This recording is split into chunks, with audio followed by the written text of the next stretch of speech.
we in the West, if I can use that shorthand, are absolutely guilty of strategic complacency. You can have the finest National Health Service in the world. You can have the greatest transport network in the world and the most wonderful education and the top universities in the world. But Russian drones and missiles may destroy it. They will, if you're not ready. They will count for nothing if you're invaded. For Russia, power means control. It's not latent, it's active, and it has agency. It's to control, and what they can't control, they will look to destroy. Lessons, really hard lessons, which I believe are being learned now.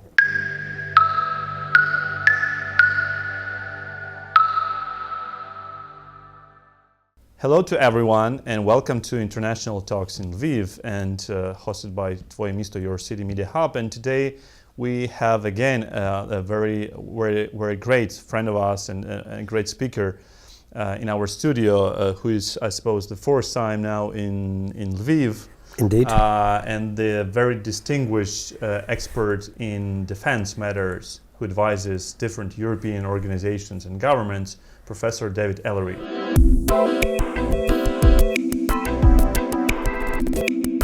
Welcome, Professor Ellery. So, Taras, thank you very much, my good friend. It's wonderful to be back in Tvoje Misto and back in Ukraine, Lviv. Last time, of course, and we had a discussion, was in, but not in the studio, in April. And I look forward to going on Tuesday to Kyiv for a week and then going on to Odessa. Oh, great. So you'll have a very profound understanding of on the ground of what's going on. That's important for me. Very briefly, a bit of a plug, because I'm going to be contributing to a major book to be published by Hearst next summer, which the working title of which is Deterring Russia. And I will be writing the capping chapter, which will be drawing together the salient points contributed by my colleagues in their chapters, but I will be interpolating the strategic insights I gained from this trip to Ukraine. And at the end of January, I returned to Tbilisi, where in Georgia, the Russians occupy 20% of sovereign territory.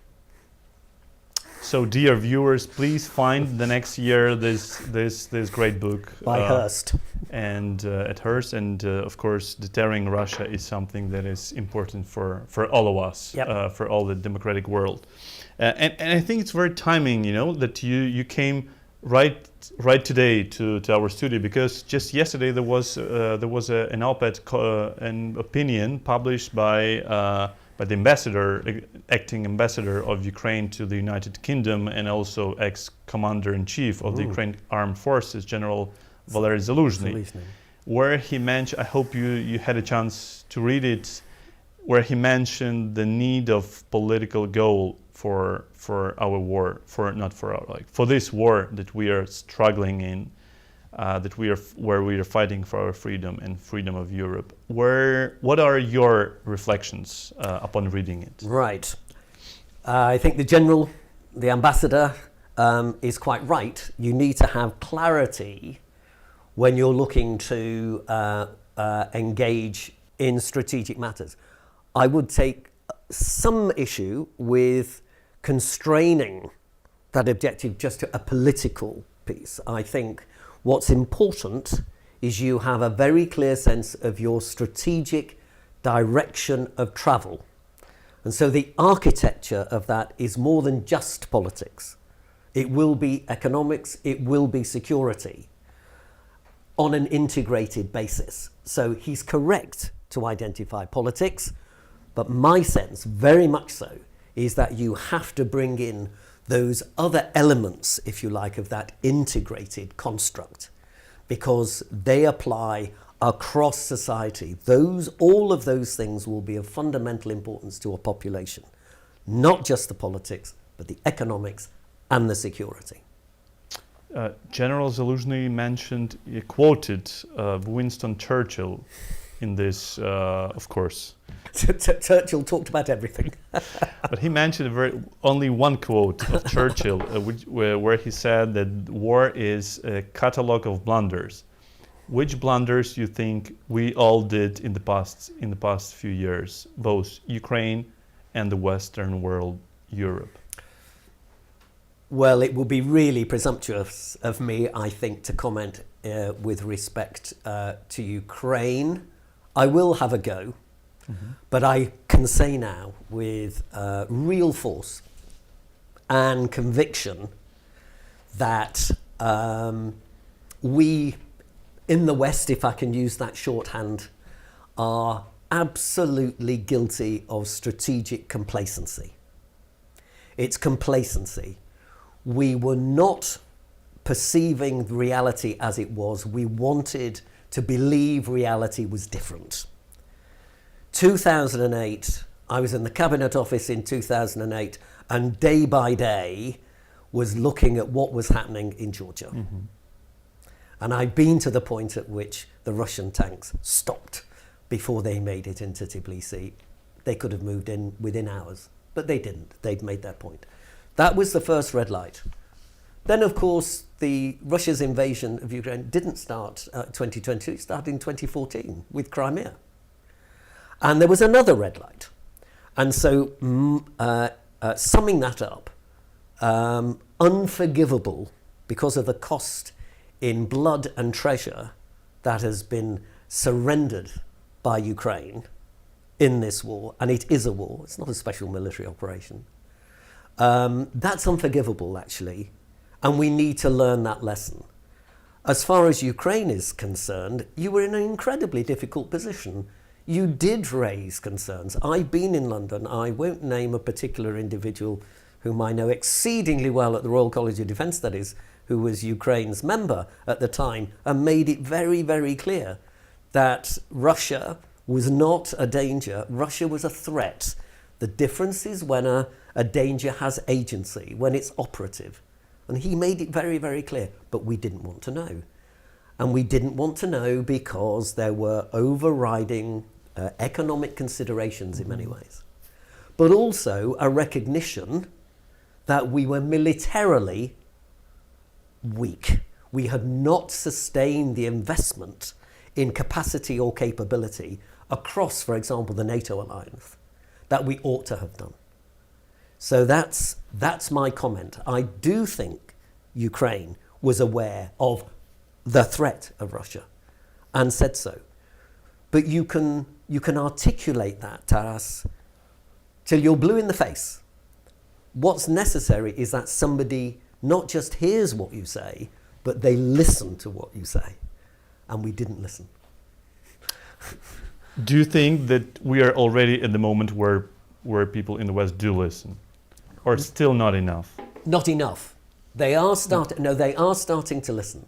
They really are. And I really am encouraged by this axis, and I think it is an axis, which comprises France, Germany, and the UK. I think we have three leaders there in Macron, Merz, and Starmer, who really get what this war is about. They have a whole range of exceedingly difficult questions and challenges to meet, but I genuinely think they do understand. I was in Kyiv in April, and not long before that, Prime Minister Starmer was there. And I can't betray confidences, but I do know that visit changed fundamentally his attitude.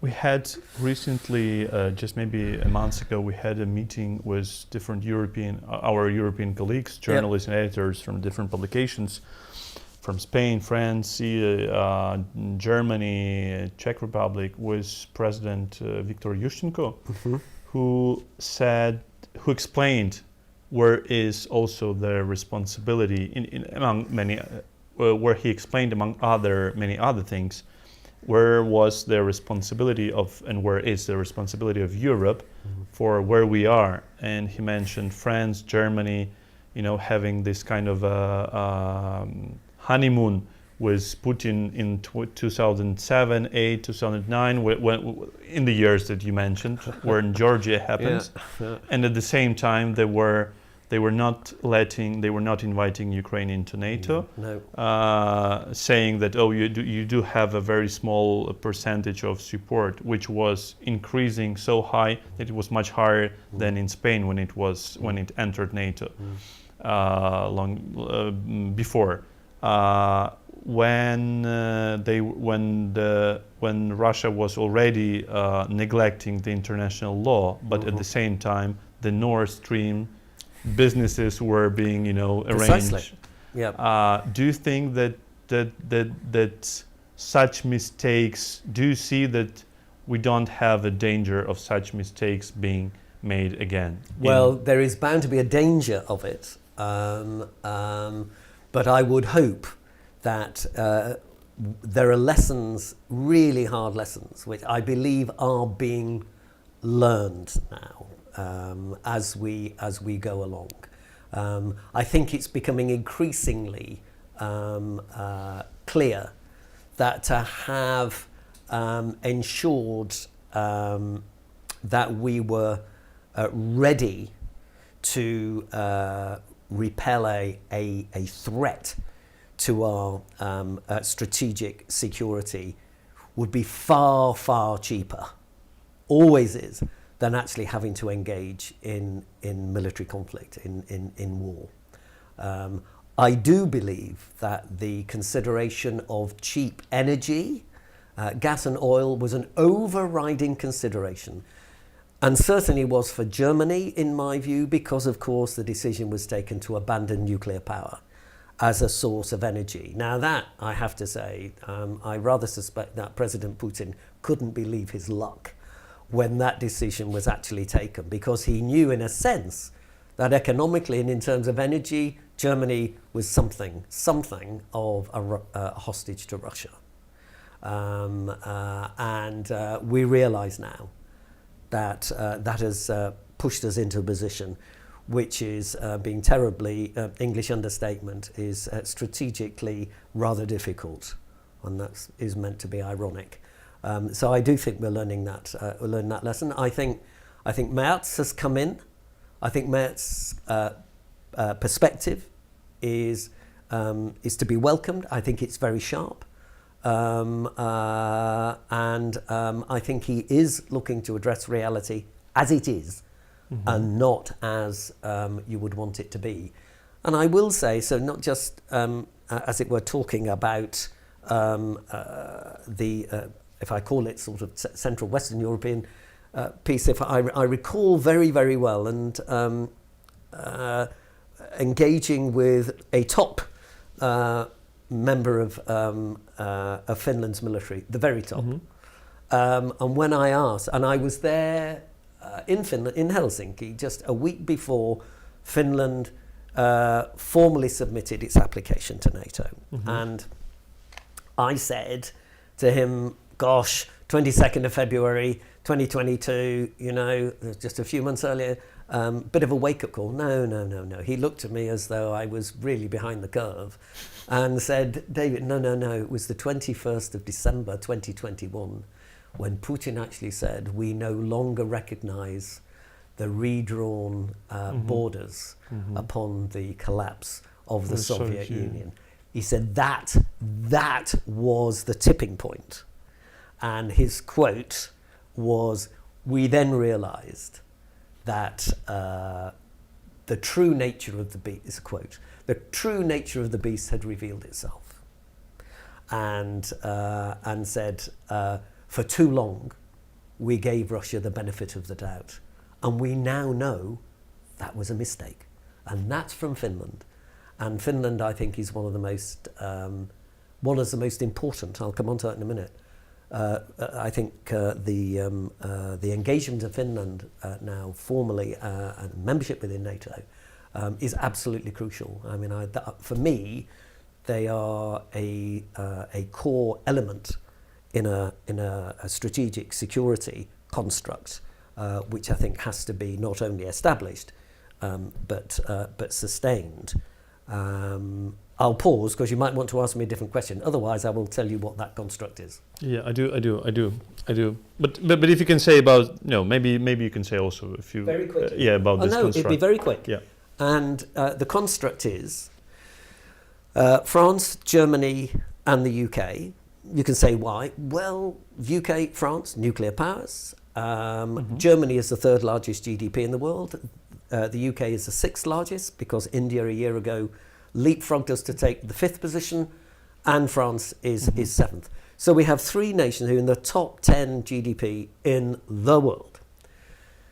If we are true in what we say, that Russia is the greatest strategic threat to our security, then for me it's clear that Ukraine, in terms of a construct, we have the three. You have +1 at least, and the +1 in the first instance would have to be Ukraine.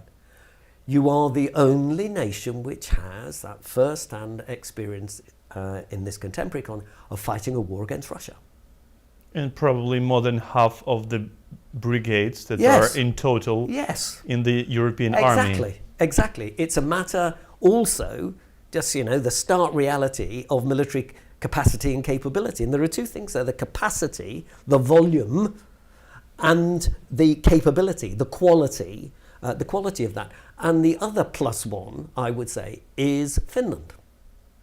And Finland, because of Finland being a lighthouse of strategic resilience. I will develop that if you want me to later. I believe that's going to be central to our program going forward. And if we're to have any chance of sustaining our success in keeping a brutally imperialist Russia at bay. So you do see this kind of unity going on. I do. You I do. And I think it's important for us to recognise that we need to sustain a very, very high level of support to Ukraine. It's more than words. I mean, it's more than we will be with Ukraine for as long as it takes. And I'm sorry. That rolls off the tongue. That has to be translated into hard, clearly defined actions. If we get back to peace deal topic, can't we here, are we sure we can't get into the trap of the beast again? I mean, the West was what is going on right now with negotiations pushed by the US. Yeah. Well, put it this way. I mean, if I were to condense my attitude, the first thing is, I think there really are red lines. And this is in answer to your question. I think it's fundamental for me that Ukraine does not cede any sovereign territory. Mm-hmm. That's including Donbass and Crimea. It's the eastern part of Ukraine and Crimea. You do not allow another nation to change international borders through the use of brutal force. It's against international law, and it's an enormous danger. And so you need to be able to produce an architecture of security provision, which will allow, when you prevail, and I use the word carefully, prevail, and you are then moving into a stage of rebuilding, reconstruction. You can only start that process, Taras, if your borders are secure. That's got to be the foundation then of looking to build prosperity within a nation. And we owe it to Ukraine to give as much help to Ukraine so that when you do rebuild your prosperity, you build back better. You don't just go back to a position where you were before this war started, but actually you build back better. You deserve all of that. So the security construct is very, very important, and there will have to be pillars of security, strategic security provision guaranteed by allies and friends. Now, I spent 30 odd years in the Foreign Office. I quite relish the idea of nuance and subtlety, particularly in terminology. I think what we have to recognise, though, as I said earlier, that we have to deal with reality as it is. And also looking at the issue through the lens of Moscow and Putin, although it's not just Putin's war, this is Russia's war. This is where we make a mistake. That's also one of the traps. This is a big trap. This is a very big trap. Too many people. I'll park that, please, because I want to finish this bit. But I will come back to that. I think that's a fundamental mistake on the part of your allies, and so we need to recognise that there have been certain parts, eastern Ukraine, particularly, where there has been a very high percentage, not a majority. The most recent official census in that part of Ukraine demonstrated very clearly that the majority were Ukrainians and were ethnic Ukrainians. But there was a very large percentage of the population there who identified as ethnic Russian. And so I would like, very difficult, it's complex, enormously challenging, but this is why we pay diplomats the amount we pay them, is to recognise that what the scope is for making a distinction between territorial sovereignty and governance. And is there an architecture of governance that we might be able to establish, which would actually, how do I put this, almost satisfy the declared demands of Putin when he talked about we need to protect the interests of those ethnic Russians, the interests, and he also meant welfare, in eastern Ukraine. And you say, that's okay. We can do this.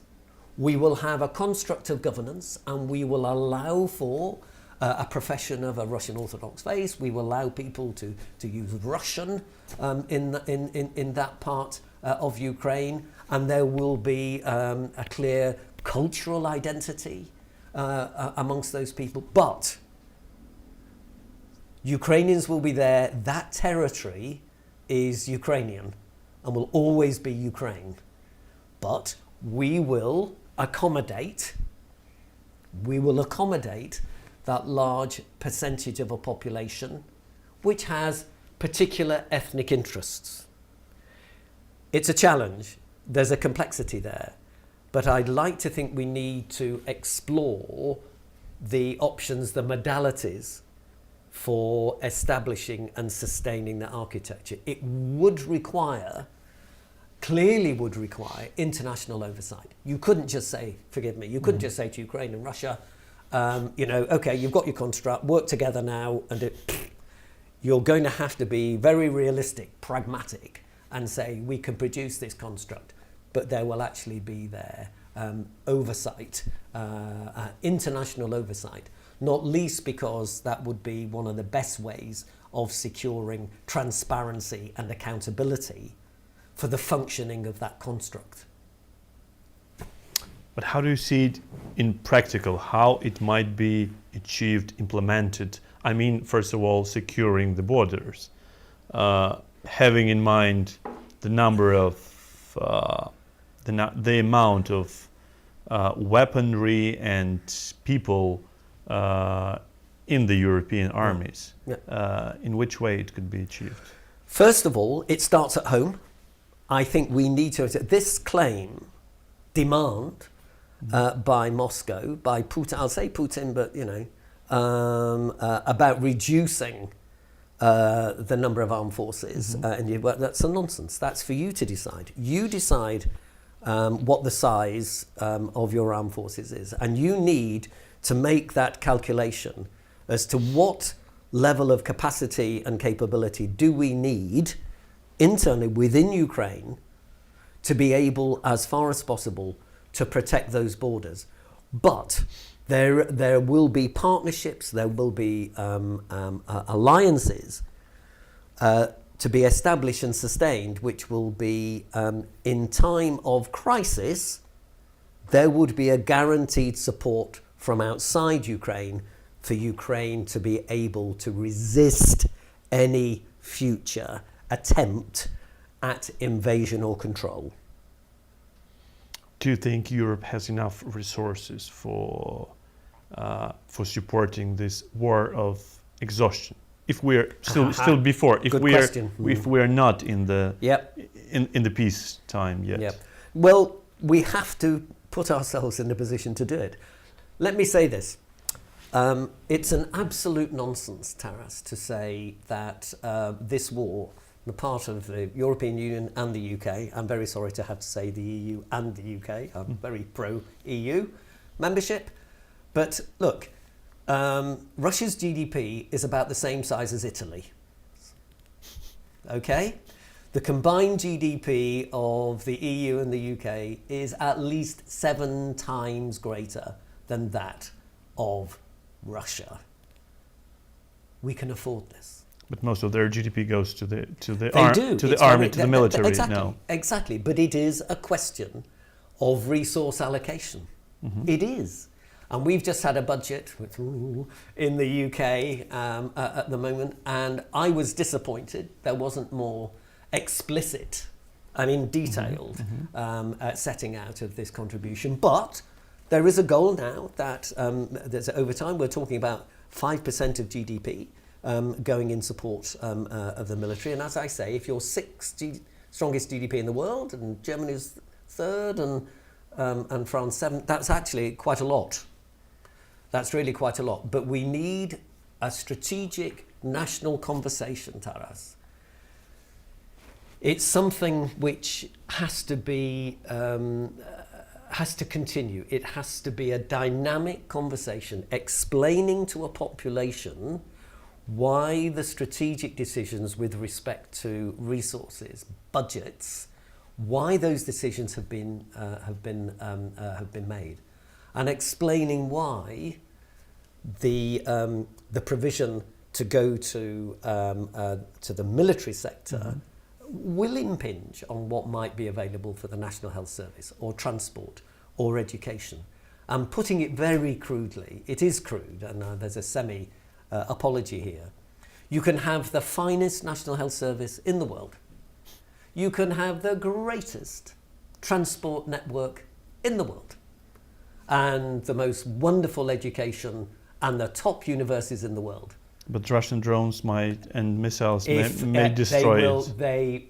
They will. If you're not ready. They will count for nothing if you're invaded. Yeah. They will count for nothing if you're invaded. And you're quite right. You preempted what I was going to say, is that it might not necessarily be, Russian boots on, on the south coast of the UK or up in Manchester. But there are now advanced technology would allow for a de facto invasion, because the invasion would be an instrument of control. Do you mean the national conversations for different countries in Europe? Yeah. Like within the UK, France, Germany, Italy, Spain? Yeah. There has to be, and I think that's why this, that construct is really important. There has to be a fundamental consistency in terms of the messaging. We have to say we are here in a partnership alliance. These terms can be elastic, so I will say partnership alliance. But we need to be able to say that, and we are asking you, British electorate, to support these decisions for the following reasons. And the same conversation is being had in Germany and in France and in Finland and in Italy. And it's a big challenge, but that's what strategic leadership is all about. We can talk a lot about strategy. The relationship between strategy, effective strategy, and strategic leadership, Taras, is umbilical. You can't have a successful strategy without a successful strategic leader. And a strategic leader will not enjoy success unless he is able, or she is able, to draw on a robust, sustainable strategy. So it is also a question, a challenge for strategic leadership. Is this political goal that, referring again to General Zaluzhny, that he mentioned in his article for Ukraine, is that something that is really that important as well for implementing the strategy and or even for drawing this strategy, designing and strategic leadership? And does Europe have, because he said about Ukraine that we lacked and still lack this political goal for the war. Is it something that Europe is still lacking? I certainly think there's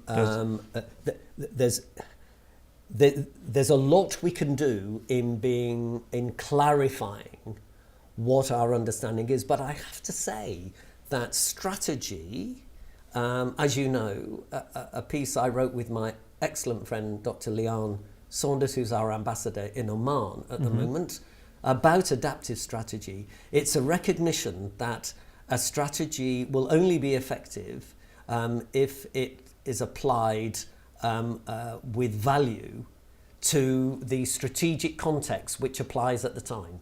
So the idea of drawing up a strategy and you put it on the shelf and say, we've done that, tick, that doesn't work these days. That does not work because you are not in control of a range of factors and actors who will influence the nature and extent of that strategic context. So it needs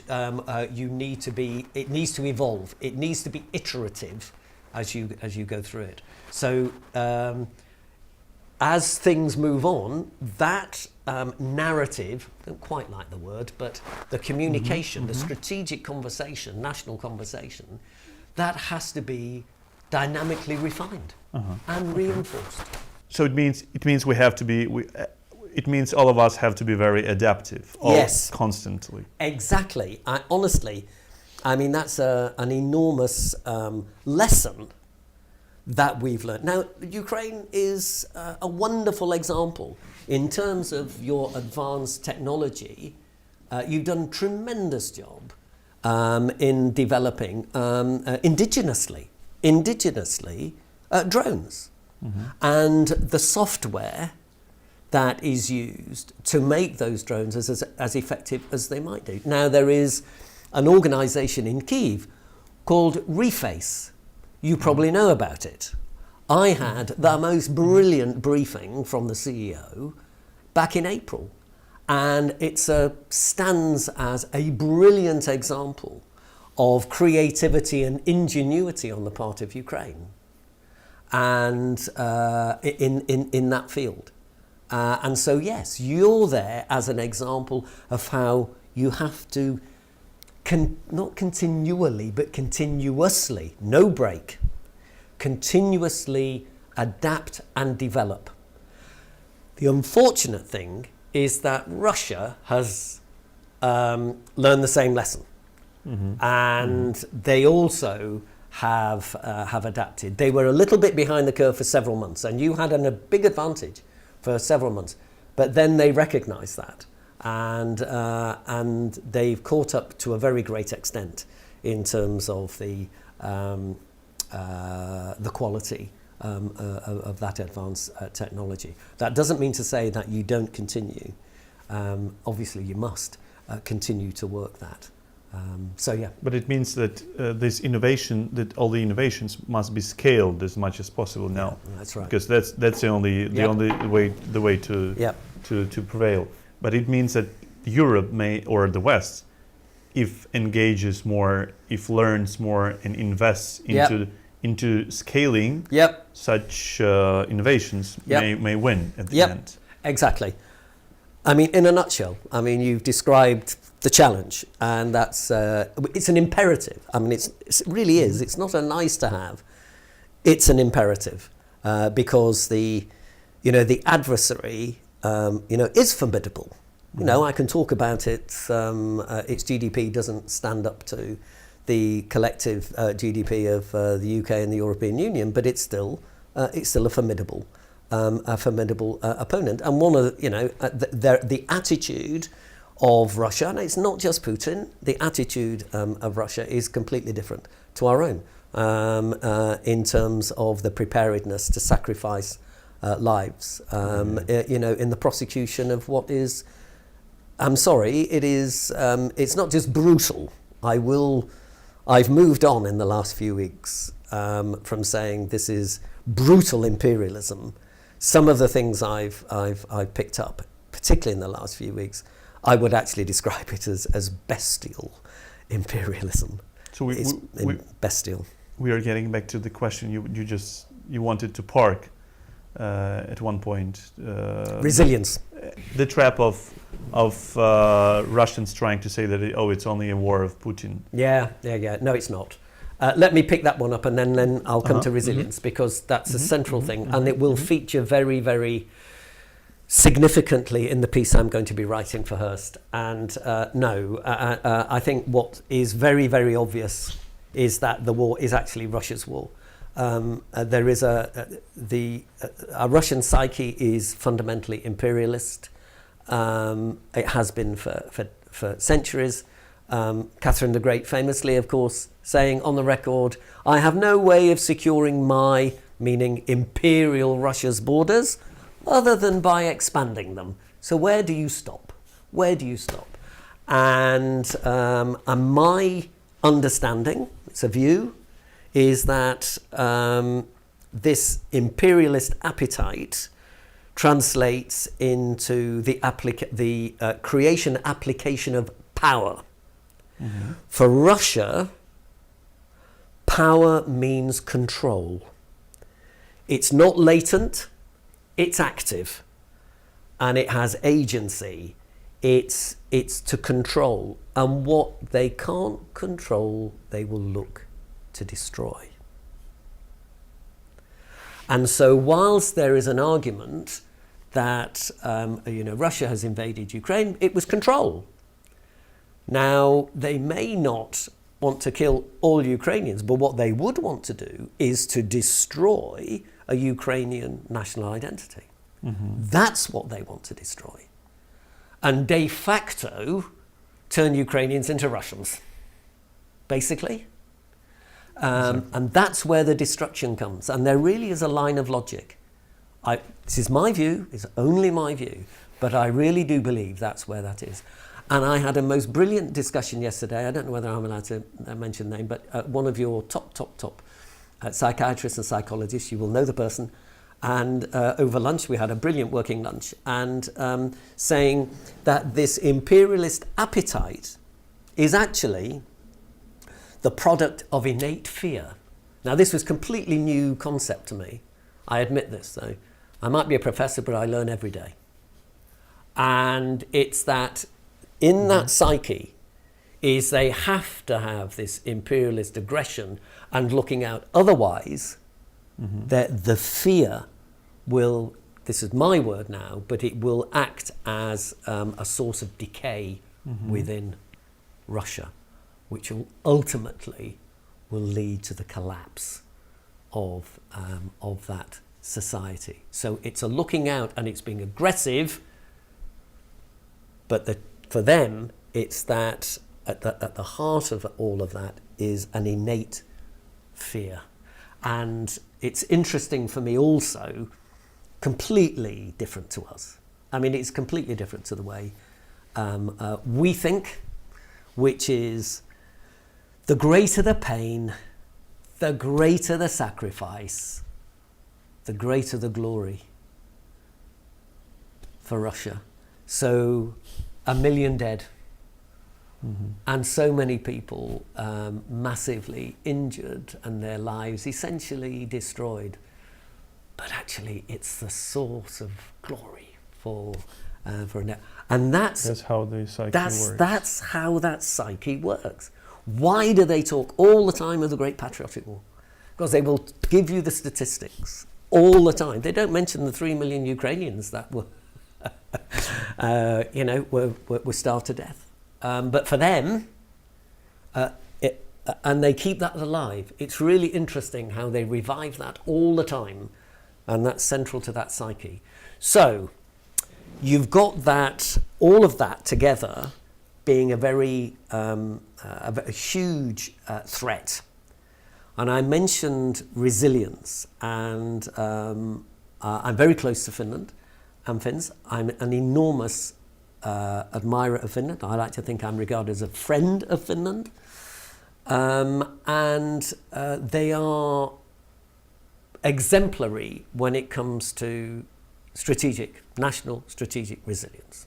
Mm-hmm. And the resilience has to be pan-societal, right across society, but it also has to be evolutionary.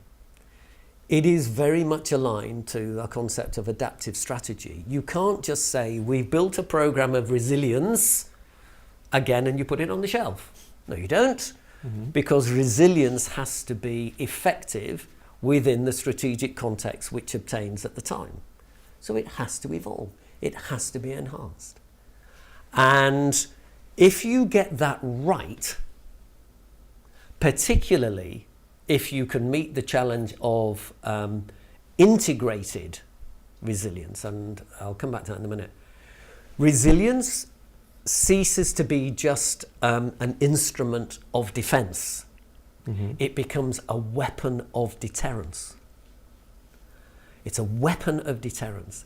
And I know General, His Excellency Zaluzhny will refer to Clausewitz, and who recognizes Schwerpunkt, and that can often be the spirit and the psychology of a nation. And that's really, really important. The big challenge, Taras, is that any program of national resilience is, as I've just said, national. You cannot produce a template of strategic resilience for different countries. Exactly. It has to be the product of internal process. The big challenge, it's not impossible, the big challenge is identifying how you can integrate core elements of it. You might not be able to just completely integrate all of those things. You need to identify how at an alliance or international level you can arrive at an integrated construct. And that raises the whole question of an acceptance that the program of resilience in one nation might provide for a pillar of security, which actually you don't have, for very good reasons. But that's where you have the benefit or advantage of that partnership or alliance. By the way, I think here it's a very interesting thought, because I think that's where different countries may learn from this, from redefining of our resilience in Ukraine within the country for the past 4 years. Yeah. Because I remember that there was a kind of this unity in resilience for the first half a year or almost a year, again, that General Zaluzhny mentioned, and how it changed afterwards.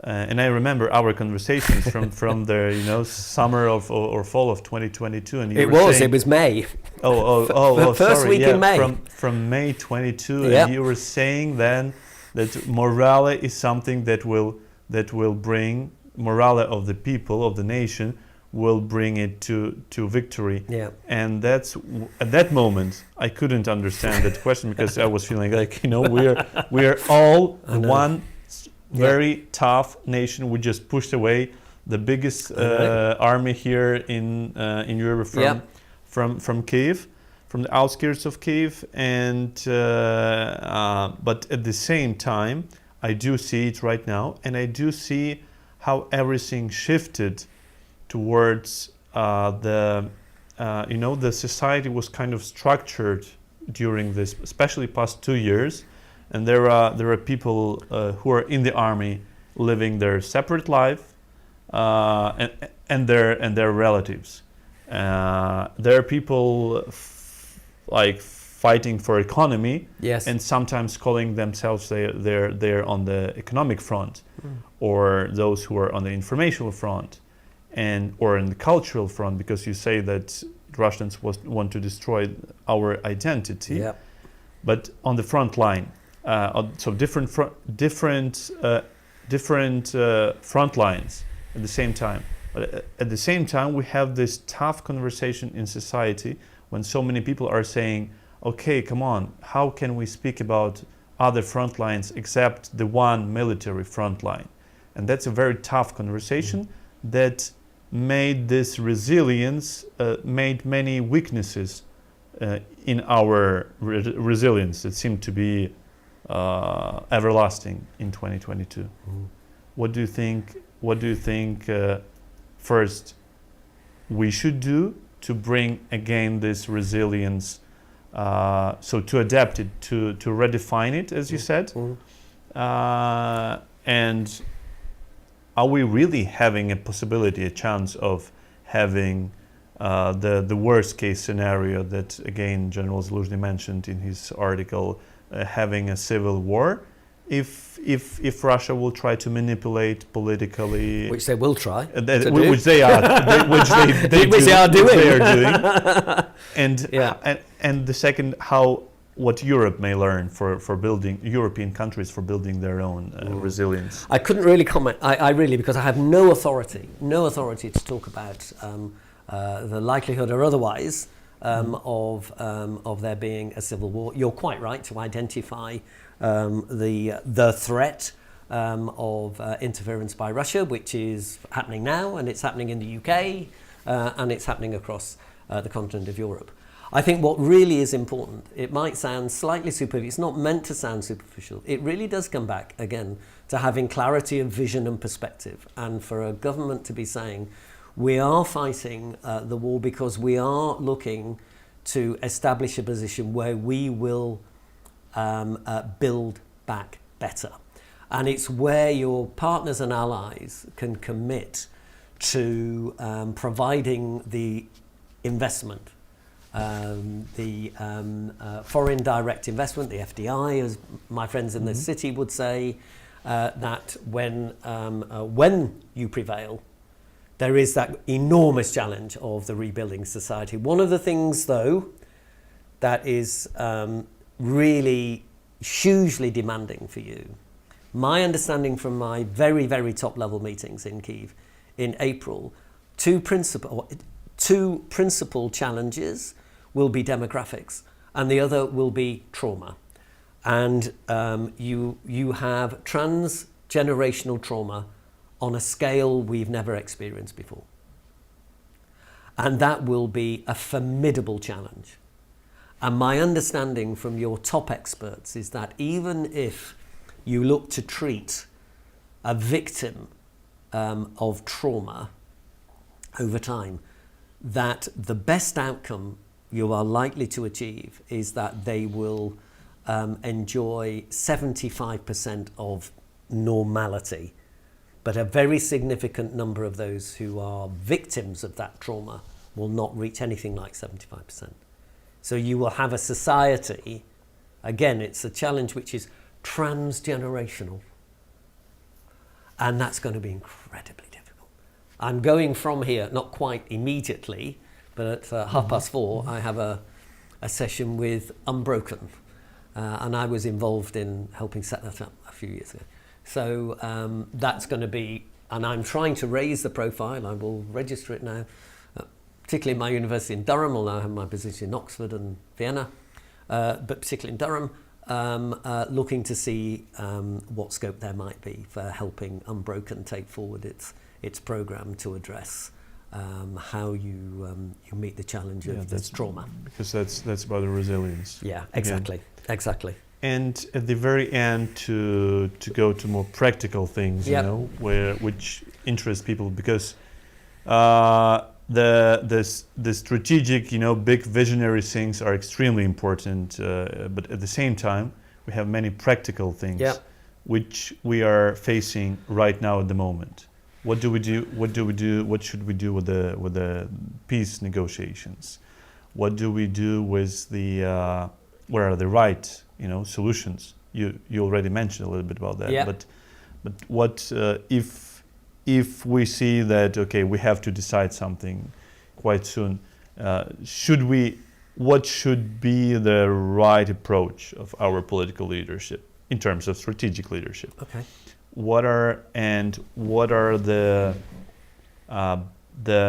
most important things technologically today for security?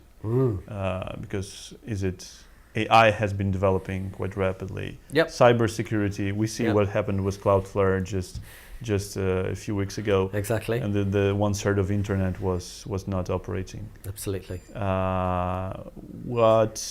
And we see how Russia is fighting with Ukraine, not just with informational and It's not just physical. Yeah, and not beyond just it. physical. Not just physical, Yeah, exactly. yeah, it really is digital and psychological. And I think that's really important, Taras, that you make that distinction. You really need to unpack what that threat is, what it comprises. And I think you're right. You do need to stay at the cutting edge of technological development. And a word that will come into mind, which applies both to technology, but also in terms of diplomatic political engagement, are two words really: creativity and enterprise. And it's remaining creative. Elastic is another word I would suggest in approach. You need that very clear understanding of what the strategic direction of travel is, which is we do not cede sovereign territory. We do not do that. But within that framework, we will be creative and enterprising as to how we might arrive at a position. I'll give you another word, which would be accommodation, which would allow for practical governance.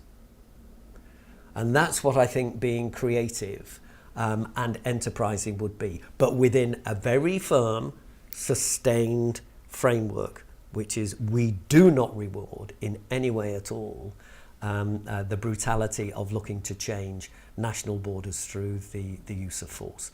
That's on the political side. What's really important is for your allies, partners, to provide undertaking, very firm, clear, not just words, but actually translate things into action to say that we will be providing support across a spectrum of activities in terms of security, helping you stay at the cutting edge of things, sharing with you certain technologies which will make sure you can actually do that. Bring that that foreign direct investment into your society, and you need, as a nation, as your government has to be able to articulate the progress, the success that your government has made in terms of the product of that engagement with allies and partners. So it's multifaceted. You have a job to do, but so do your partners and allies have a job to do. And I will say now, we really know you are of course fighting for Ukraine, and you're fighting for what it means to be Ukrainian. You are actually fighting for us. And if you go under, we'll go under. I really do. I think there will be the prospect of a war. Honestly, if you go under brutally, how long do I give it? 5 years? Let's wish we all don't make any too many mistakes anymore, and we all go together just to win and to move on to prosper. Yeah. And so what I would say, of course, having said, in 5 years' time, I look forward, Taras, to an interview in 5 years' time when you have prevailed. Thank you. Thank you very much for this conversation, Professor Eller. Thank you for your advices, and I wish as many not only Ukrainians, but as many people across the world did listen to your thoughts and did make it into actions. That's the critical point. That's the critical point. Seriously, yeah. It has to deliver effect. Thank you. Slava Ukraini. Slava Ukraini.